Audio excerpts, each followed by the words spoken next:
안녕하세요. 저는 올해 40살 초반이 된 여자입니다. 많은 사람들의 사연을 들으니까 제 과거의 일들이 생각나는데요. 저는 정말 드라마 같은 인생을 살았다고 해도 과언이 아닐 정도의 인생을 살았어요. 오늘은 여러분들에게 저의 이야기를 들려드리려고 이렇게 사연을 씁니다. 저는 어렸을 때부터 좋지 않은 가정 환경에서 자랐어요. 저와 오빠, 그리고 엄마와 아빠, 이렇게 네 명이서 살았는데, 엄마와 아빠는 틈만 나면 싸우셨거든요. 엄마와 아빠가 싸울 때는 집안이 한바탕 뒤집어졌죠. 싸우는 이유는 어머니의 불륜, 아버지의 도박, 그리고 알코올 중독과 같은 다양한 이유가 있었어요. 저는 부모님께서 싸우시는 소리가 너무 무서웠고, 항상 울면서 귀를 막고 방구석에서 혼자 이 싸움이 끝나기만을 기다리고 있었는데, 그럴 때마다 저희 오빠는 방 안에서 저를 침대에 눕힌 채 이불 속에서 노래를 불러주었어요. 오빠는 노래를 정말 잘 불렀는데, 그 노래를 듣고 있으면 거실에서 부모님께서 싸우시는 소리가 전혀 들리지 않고 감미로운 오빠 목소리에 집중할 수 있었죠. 오빠의 꿈은 가수가 되는 것이었는데, 부모님께서는 돈 안 되는 직업이라며 의사, 검사, 판사 같은 직업을 원하셨기에 오빠는 가수의 꿈을 펼치지 못했어요. 그래서 부모님이 싸우실 때마다 저에게 오빠가 만든 자작곡을 불러주었습니다. 오빠의 노래를 들으면서 저는 잠에 들었고, 부모님이 싸움이 끝나시면 오빠가 슬금슬금 거실로 나가서 널브러진 물건들을 다 뒷정리를 했어요. 싸움의 끝은 항상 엄마는 밖으로 나갔고 아빠는 술만 마셨죠.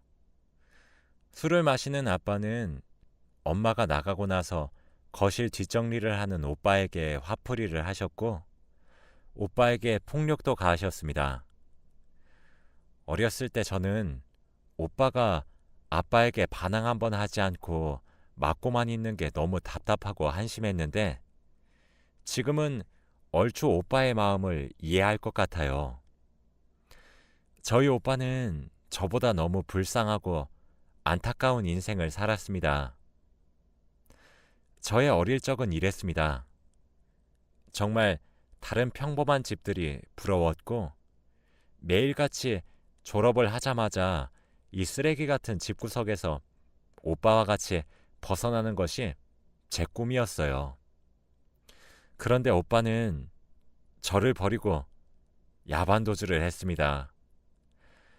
그날도 여느 때와 다름없이 부모님께서 싸우시고 계셨고, 오빠는 저에게 방에서 본인의 자작곡을 불러주며 저를 재우고 있었죠. 그런데 제가 잠에 들려고 할 때쯤 오빠가 저에게, 수연아, 오빠 곧 돌아올 테니까 딱 100일만 기다려줘. 알겠지? 라고 하며 조용히 침대에서 일어나 방문을 열고 나갔어요. 그게 제가 본 오빠의 마지막 모습이었습니다. 저는 오빠가 100일 동안 자신을 폭행하는 아빠를 신고하려고 하나 보다 싶어서 딱히 붙잡지 않았고, 날짜만 열심히 세고 있었어요. 그런데 100일이 지나도 오빠는 돌아오지 않았습니다. 오빠는 100일 동안 연락 한 번 없었고, 집에도 들어오지 않았죠.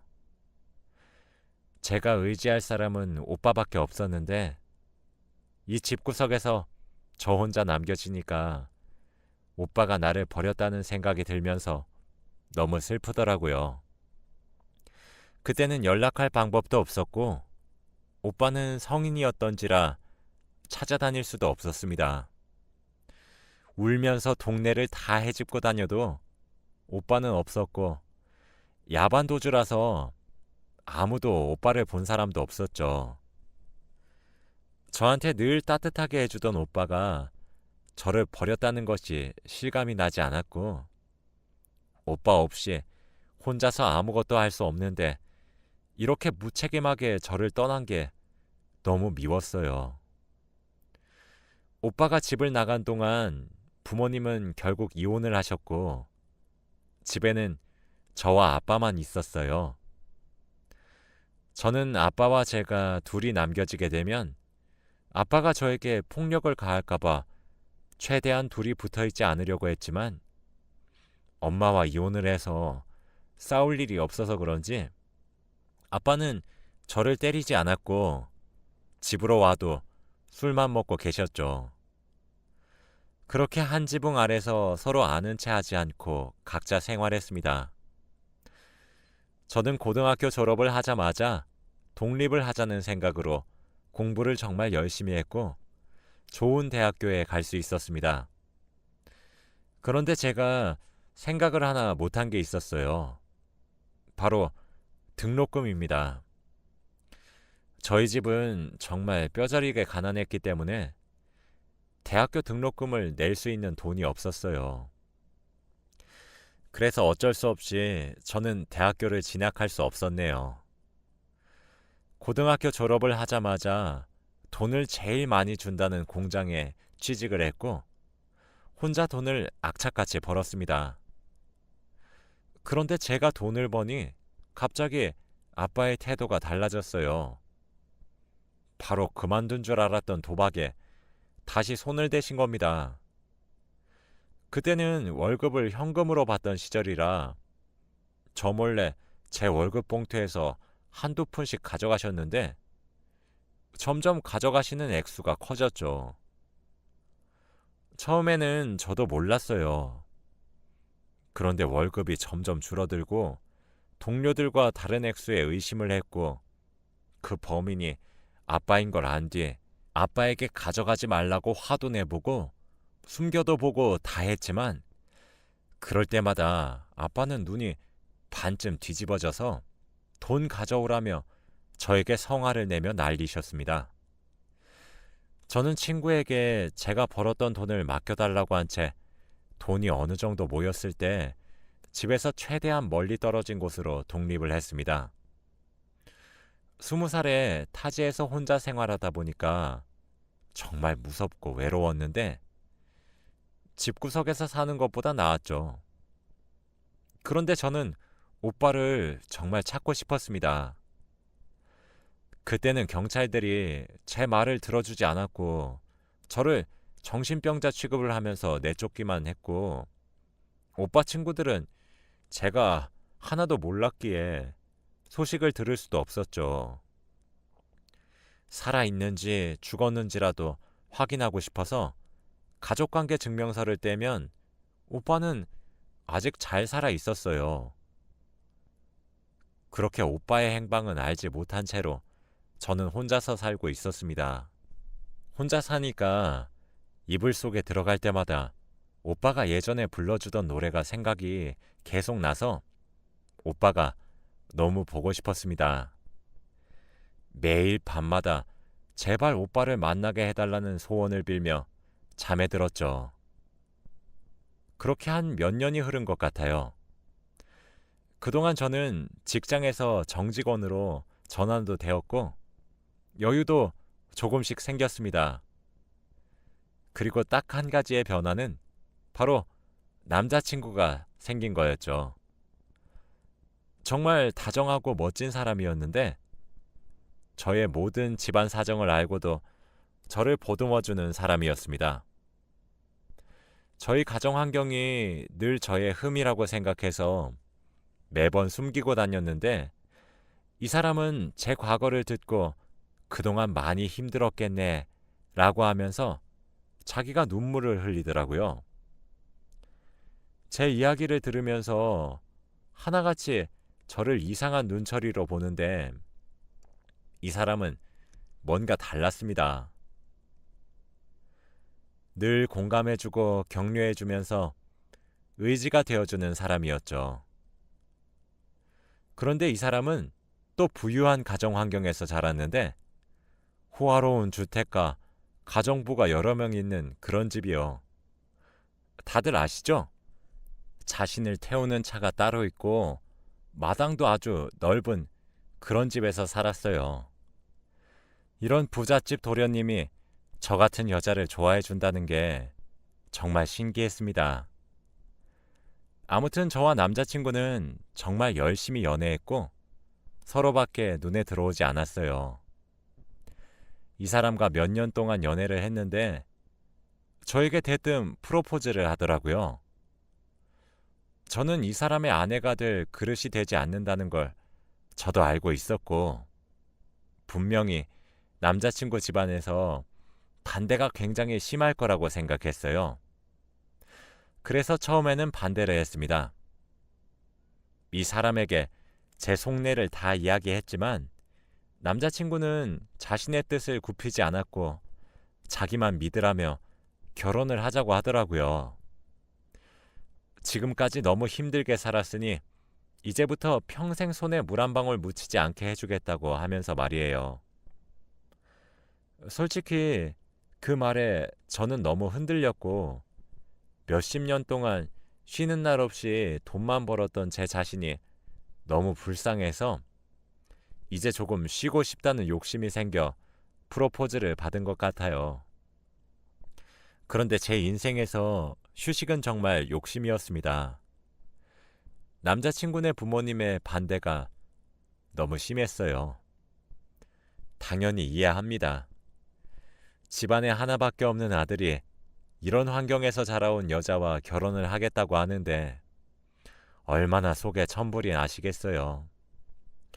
그런데 제가 집에 인사를 드리러 가니 저에게 악담을 내뱉으셨습니다.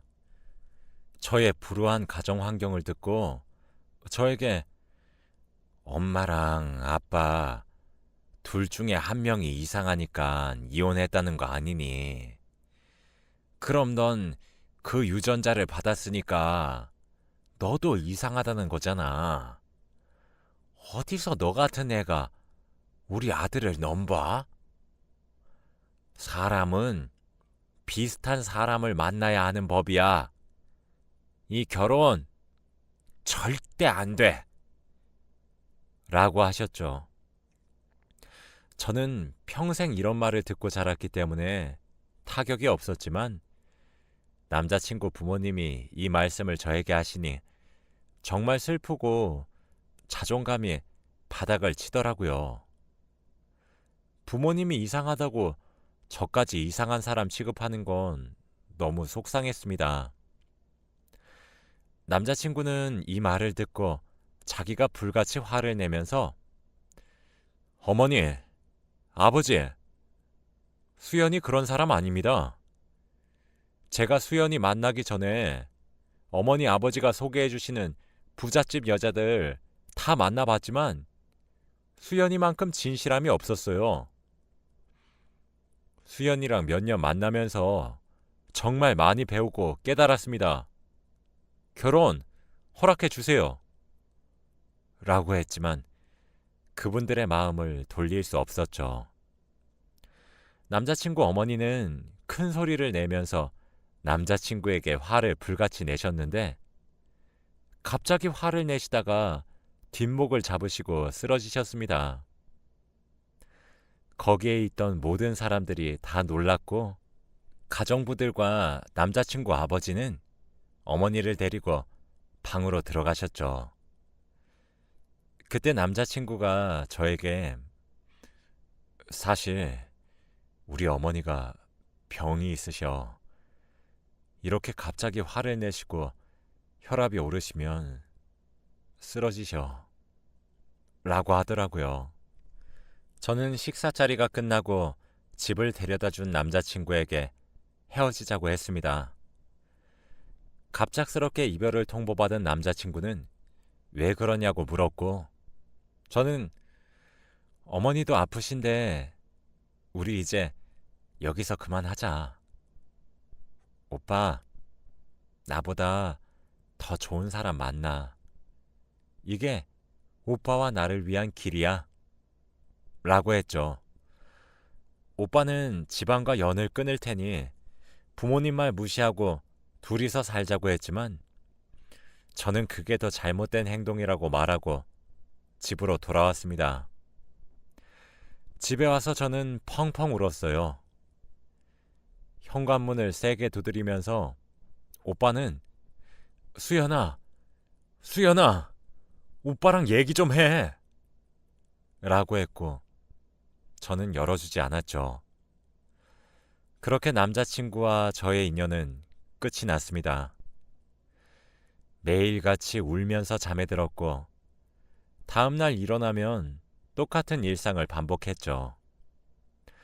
남자친구와 헤어지고 몇 주가 지났는데 예정일이 지나도 생리를 하지 않았고 밥을 먹는데 헛구역질이 나오더라고요. 그 순간 설마 하는 생각이 들어서 바로 임신 테스트기를 해보니 임신이었습니다. 제가 남자친구의 아이를 가져버린 거예요. 정말 눈물이 났습니다. 이미 헤어졌고 이 아이 때문에 오빠를 다시 만나면 양심이 없다고 생각했어요.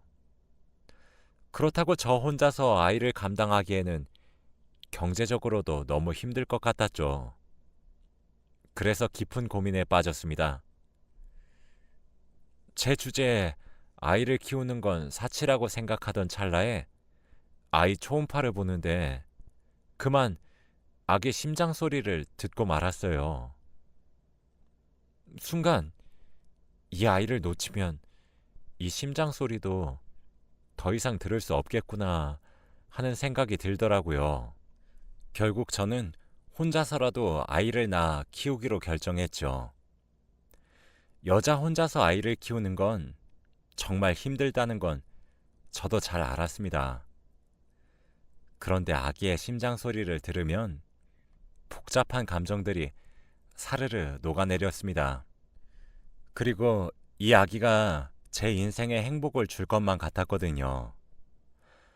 저는 열심히 태교도 하면서 출산 준비를 했고 일은 잠시 쉬었어요. 일을 쉬는 동안 전 남자친구에게 소식을 전할까 고민도 했지만 그래도 지금쯤이면 다른 여자를 만나서 행복하게 살고 있을 것 같았기에 그 사람에게 피해가 갈까봐 일부러 말을 하지 않았어요. 그렇게 저는 홀로 아기를 출산했습니다. 아이는 아들이었는데 정말 장군감이었어요. 출산을 하고 간호사가 아이를 안겨주시는데 눈물이 멈추질 않더라고요. 인생의 대부분을 혼자 살았던 저에게 가족이 생겼다는 것이 믿기지 않았습니다. 그렇게 아이를 낳고 정말 힘들게 혼자서 육아를 했던 것 같아요. 부부 둘이서 해도 힘들다는 육아를 혼자서 하는데 정말 죽는 줄 알았습니다. 그런데 다행히 저희 아들은 다른 아기들보다 많이 울지 않았고 커가면서 저에게 도움을 많이 주더라고요. 그렇게 저희 아들은 초등학생이 되었습니다.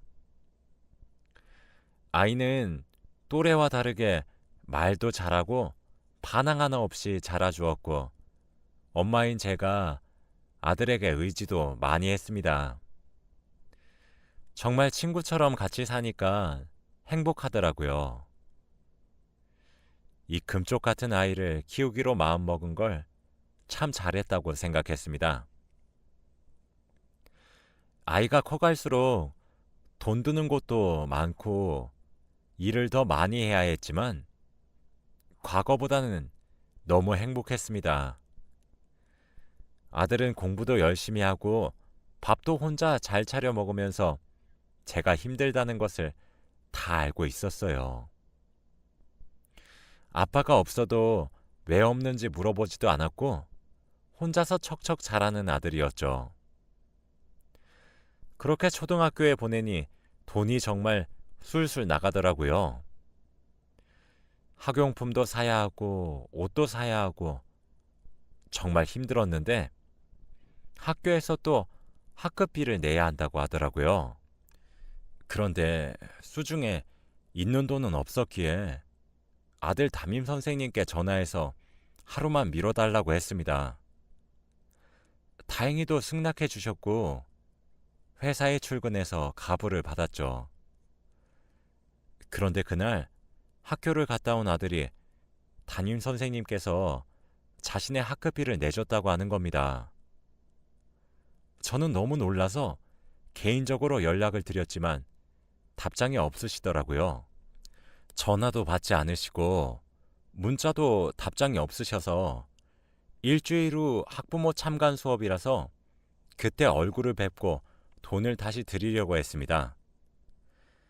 원래는 일이 바빠서 참관 수업에 가지 않는데 그날은 회사 반차를 내고 갔더니 저희 아들이 너무 좋아하더라고요.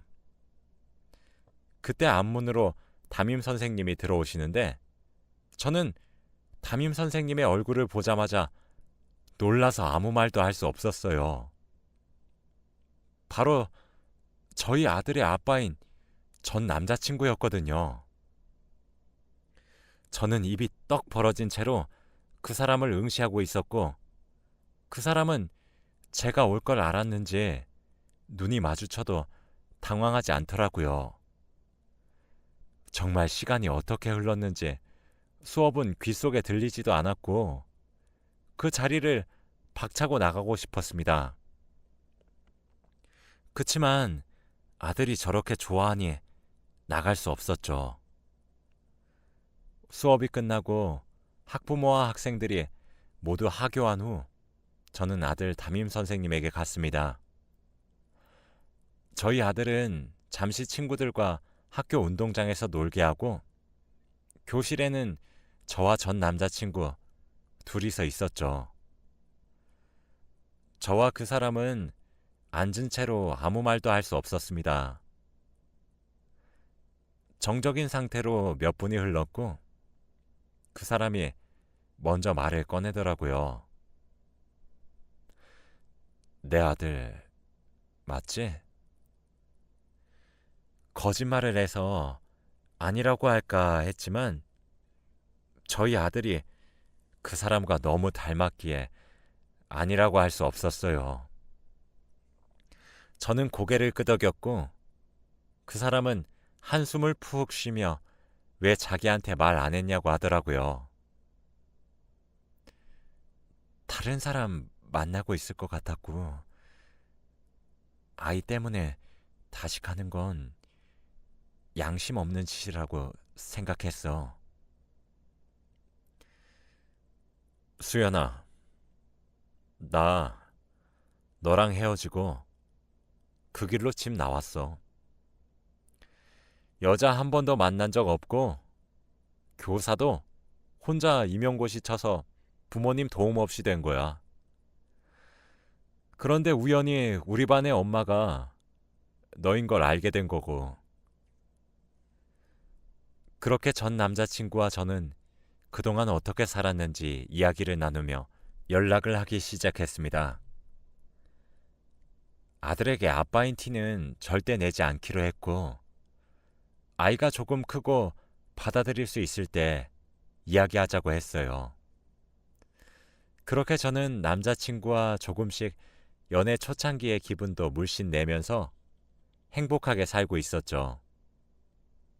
당연히 아이가 눈치채지 못하게 연애했고 그 사람도 학교 생활하면서 아이에게 절대 티내지 않았어요.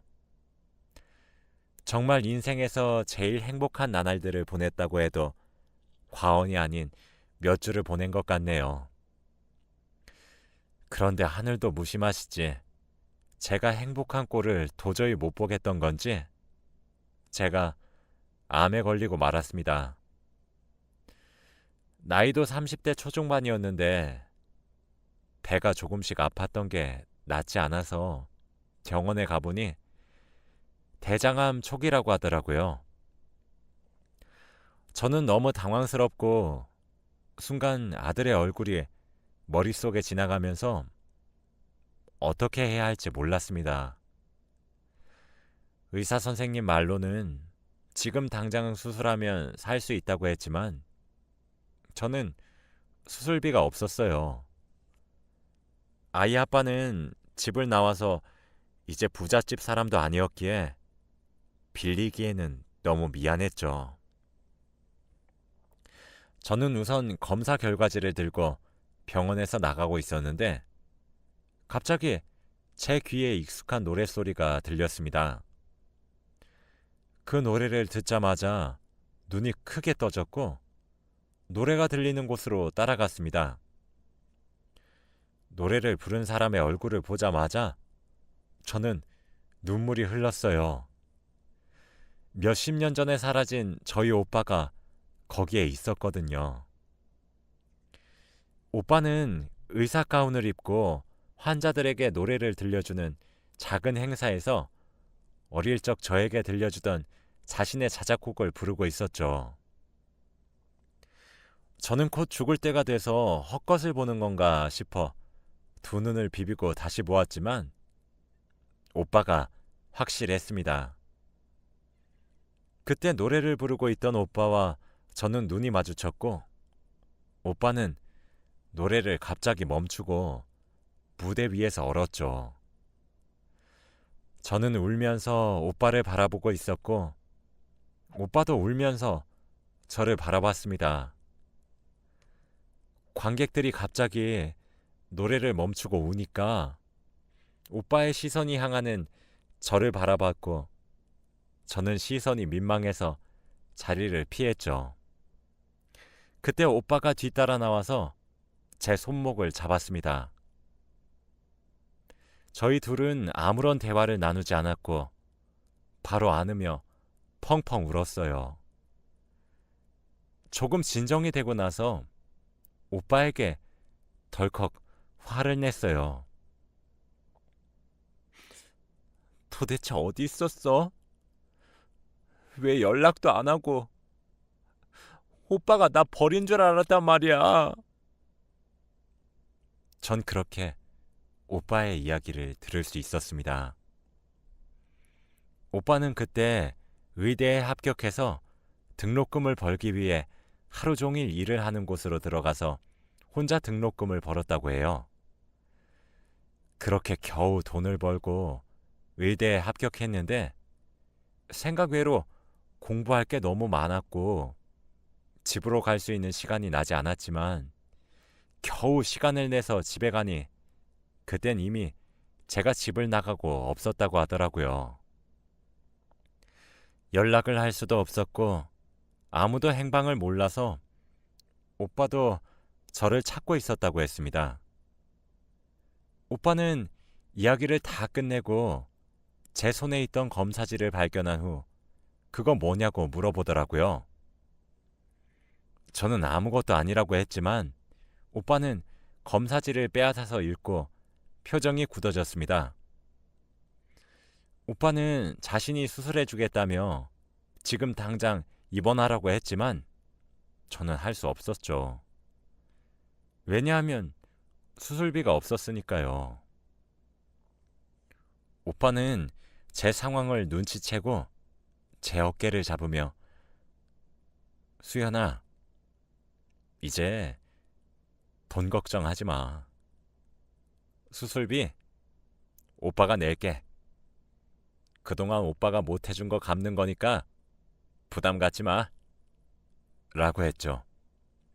그날 저는 바로 그 병원에 입원을 했고 입원 소식을 듣고 아들과 아이 아빠가 왔습니다.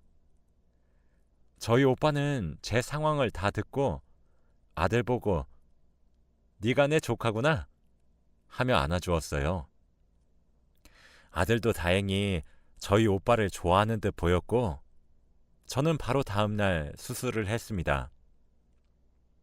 오빠의 수술 솜씨는 정말 좋았고 완치도 빨랐어요. 다행히 초기에 잡아서 정말 운이 좋다고 했습니다.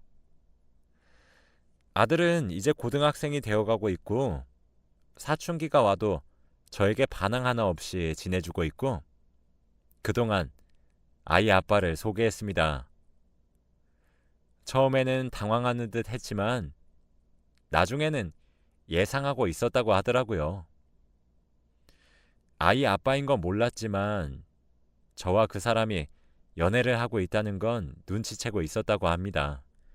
정말 아이 눈은 속이지 못하네요.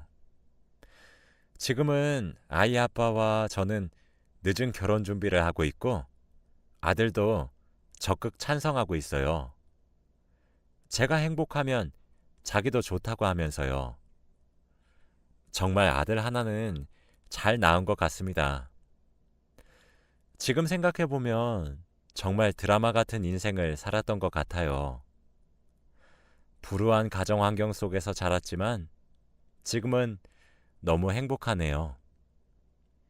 이 행복이 끝나지 않았으면 좋겠습니다. 여러분들도 지금 힘들다고 포기하지 마시고 꼭 악착같이 버티면서 살다 보면 언젠가 행복한 날이 올 거예요. 제 이야기는 여기까지입니다. 들어주셔서 감사합니다.